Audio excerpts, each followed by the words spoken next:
this video is going on, as I'm talking about the stuff I'm going to talk about, you need to have your study guide out. That 14 question study guide. And you need to just be filling this stuff out because I am going to go through so much stuff. Like, you don't even know. Like, if I'm talking about the people, so anytime you see a person's name in the study guide, I can almost guarantee I'm going to talk about it. So get the study guide out. Fill it up. Let's do this. December the 4th. Today, what we're doing this whole day is talking about the people of World War I. Now, understand, World War I, World War II, they are connected, my friends. They are bonded together. And this is pretty much going to talk about the main heavy hitters of World War I. We're going to talk about a lot of things. Not a lot of military strategy. That's going to come later. Not a lot of inventions. That's going to come later. A little bit of the peace, but not all the peace discussions. That's going to come later. Let's just talk about the people and how they were impacting World War I. And let's start with the one person that most people know about, for bad reasons, Adolf Hitler. As we talked about on Wednesday, Adolf Hitler, his history, his upbringing, his life, it leads to us to believe that these dominoes led to be the man that he is, the anti-Semitic, the unempathetic, the guy that will turn into the monster of World War II. And when we talk about World War II, there was more than just one monster. We'll talk about them all. Let's talk about his lead up to World War I and things that you should know about. First, he was an artist. And one of the things that we read about on Wednesday is that he goes to art school. They go, "You're terrible." And he doesn't really get accepted. So what does he do then? He basically, not really homeless, but he's basically homeless, where he doesn't get to eat a lot. He tries to join the army. He ends up joining the German army because they take him when the Austro-Hungarian army is like, "You're too weak." So he joins the army, and what he does when he first joins the army, and this is a profession to remember, he eventually can work guns. Eventually he is a gunner, but he spends the beginning part of the war and the majority of the war as a messenger. Why was he a messenger? He is this scrawny-looking character. He doesn't look fit enough to hold a gun. So they make him be a messenger. Now, here's the deal. While he is a messenger, it's probably one of the most difficult jobs out there. You're getting shot at constantly because you're going from one side of the trench to the other. And if your head pops up a little bit, boom, you're going to watch out. So he's actually doing a super dangerous job and an important job for the military there too. He eventually ends up on the wrong side of no man's land, if you will. And there is an a British soldier named, I believe, Henry Tandy, I believe. It's a strange name. He actually has Hitler in his sights. Points the gun. Hitler's right there. But the British soldier thinks it is not honorable to shoot an unarmed man. So he lets Hitler go. The big what if of World War I. What if this British soldier, Henry Tandy, shoots Hitler there, World War II could have been averted. Honestly, I don't know if World War II could have been averted, but I think at least Hitler would definitely not be in the front of that war. So who knows? So know a couple things. Know that he was an artist. He's a failed artist. He ends up trying to join the military. They don't accept him in the country they first goes. Germany accepts him. He's a messenger, which is a tough job. He eventually gets hurt in the military. Gas attack. He's actually partially blind for a while.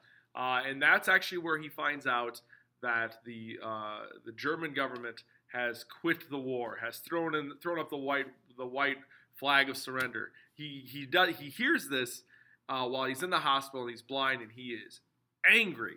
So that's Adolf Hitler. Let's get at the other people. Today, or in this section of the video, we're going to talk about Churchill.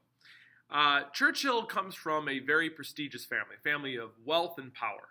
And because of this wealth and power, he sees that he gets the opportunity to be like the head of the Navy, which, by the way, for the British is the most prestigious job, is to be head of the Navy. It's an amazing place to be because they love their Navy. They boast about their Navy. It's their favorite little thing, their Navy. And he decides to come up with a plan of attack. Now, this is at the point of the war where the Ottoman Empire is part of this, and he decides to do an attack on Gallipoli. And this is, if you remember on the board, you have the Black Sea, and you have this little channel that comes down that will eventually get into the Mediterranean Sea, but it's this little splotch of water that the Ottoman Empire is trying to control. And he wants to send his ships up this channel to basically help the Russians out. So in order to do this, he has to take Gallipoli. And he plans this attack, and it's just terrible. The failure at Gallipoli cannot be overstated. 200,000 people are injured. About 56,000 people die on the Allies' side. It's a complete loss. Churchill is completely kicked out of his position after this. And then he does something a little different. He doesn't quit. He actually joins service, and he spends the rest of his career in World War I in the trenches with the men. So it's different, because when you're ordering people to go attack and you're, hundreds if not thousands of miles away and you hear about them die, it's impactful. But when you're there 5 feet away as somebody dies, it's going to hit you a little bit more. You start realizing the cost of lives isn't as easy as just making a command or giving an order. It's actual people. You see their faces, and it changes how he looks at war. This will impact him. His loss at Gallipoli is going to impact him in World War II, but also his experience in the trenches with the men is going to impact how he makes decisions coming up in World War II. So let's see how that happens. Let's get to the next person. What we're going to talk about is Benito Mussolini.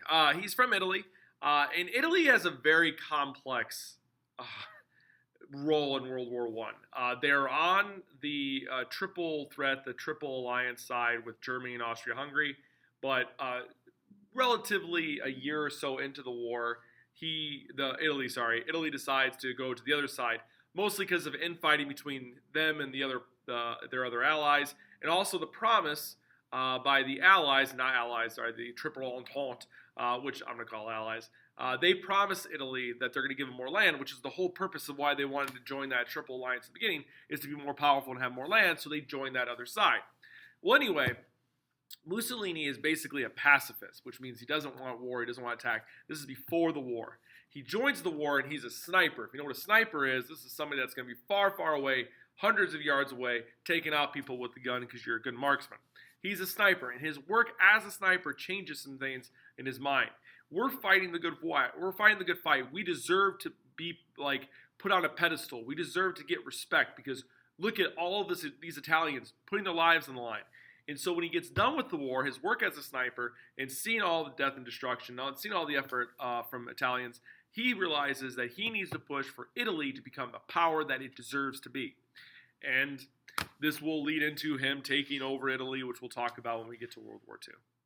Next two people I'm going to talk about, because they come as a package deal: Lenin and Stalin. Now, Stalin, just understand, this is young Joe, okay? We'll talk about bigger Joe later, because he's going to be a huge, crucial impact of World War II, and also in the beginning of the Cold War, very, very beginning of the Cold War. So Lenin is this leader that was exiled. In other words, he was kicked out of Russia. Russia is obviously on the side of France and Britain. And he ends up getting money from Germany. This is super important. Germany gives Lenin and Joseph Stalin, because they're working together, money to go back to Russia to get them out of the war, to stage a revolution, take over the country, get them out of war. And here's the reason why. Right now, Germany, Austria-Hungary, they're fighting a two-sided war. They got France on one side, and they got Russia on the other. This is not a good way to wage a war. So they need to get one of them out. So this money is used to try to get Russia out, so they're fighting a one-sided war, so they have a chance. And this revolution takes place, and it works out. Lenin and Stalin, they take over the country. They end up getting out of the war, and what comes out afterwards, we'll talk about it when we get to World War II. The last person I want to talk about is Woodrow Wilson, because he does a few things that we should know. One, he wanted to keep us out of the war, but from public outcry after the Zimmerman telegram, as well as other things, he kind of goes, okay, we're going to war. So we go to war. And then afterwards, his goal is to make sure that this type of war doesn't happen again. Unfortunately, he doesn't do his job, but because obviously it happens again with World War II, and here's why. First, he comes up with this idea of the League of Nations. Now, we don't join the League of Nations, mostly because one of the statutes, one of the things in the League of Nations is if one nation gets attacked, everyone has to, and you're part of the League of Nations, all League of Nations members have to go to that person's aid. Which, by the way, is like the alliance system that created World War I in the first place. So that's why Congress said no. Plus, it took away power from Congress that they didn't want to take away, took away power. Then he comes up with this idea of the 14 points. The 14 points is this proclamation of a way to keep peace throughout the world. And it's actually, if you read it, we'll read some of it in class, it has some pretty valid points about making sure each country has their own sovereignty, and keeps peace within reasonable measures. The next thing I'll talk about is the reason why World War One or Woodrow Wilson did get what he wanted out of World War One, and that is ensured peace for everyone else. And that's the Treaty of Versailles. This is the treaty that establishes World War One is done, but it also is the smack in the face of Germany a couple times, and it makes Germany pay a bunch of reparations, basically puts them in debt in the Great Depression, when people are desperate, they turn to somebody, and they end up turning to Hitler. And we'll talk about more of the specifics of that later. The other thing that the Treaty of Versailles did is it made Italy upset because they were on our side at the end, and they really didn't get what they wanted out of the deal. And we ignored Japan, and Japan was on our side. When I say our side, I mean the American side, British side, French side, the Ally side. And we ignored them during the Treaty of Versailles conference. This made them a little upset. And look, we have Italy, who is going to be our enemy in World War II, Japan, who attacks us in World War II at Pearl Harbor, and Germany, who's going to be also on that side. Treaty of Versailles definitely didn't do what it meant to do, and that is create actual long-term peace. It was basically a ceasefire for a couple decades, and then boom, we're in World War II.